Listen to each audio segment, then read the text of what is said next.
I think that at the moment it's a quite clear trend that Europe is kind of split to the north and south.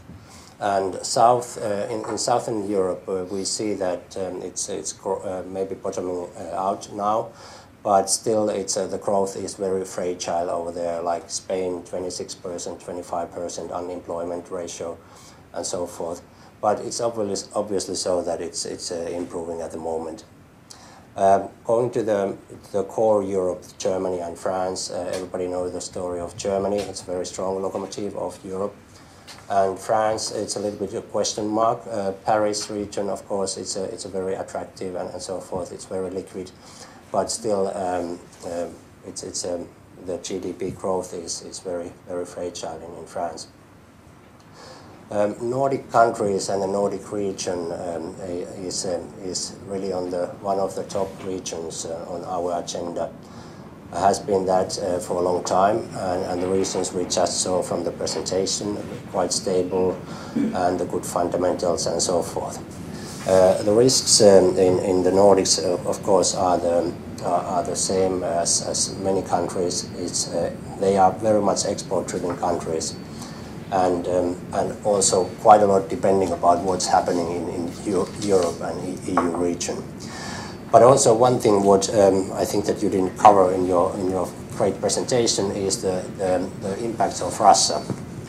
And there's a lot of trade between the Nordic countries and Russia, and also with the Baltic countries. Even the Baltic countries are quite small economies. But for example, from the eastern part of Finland, it's only 200 kilometers to the St. Petersburg. And that's a 5 million population, very strongly linked to Europe, to the Nordics. And a lot of Swedish companies also active over there and so forth. What are the impacts of the recent activities at the Crimea and so forth? Nobody knows in the long term. Short term, the Russian ruble has collapsed quite a lot.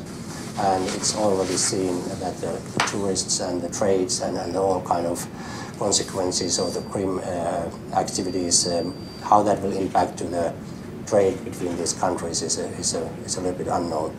But basically we see a lot of positive things in the Nordics, and we also see that Europe as a whole is now really the destination of the international equity.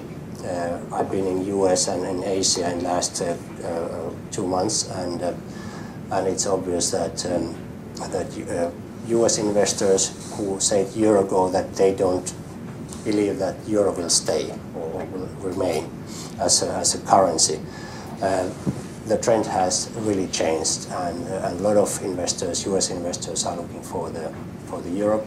And same goes with the Asian investors.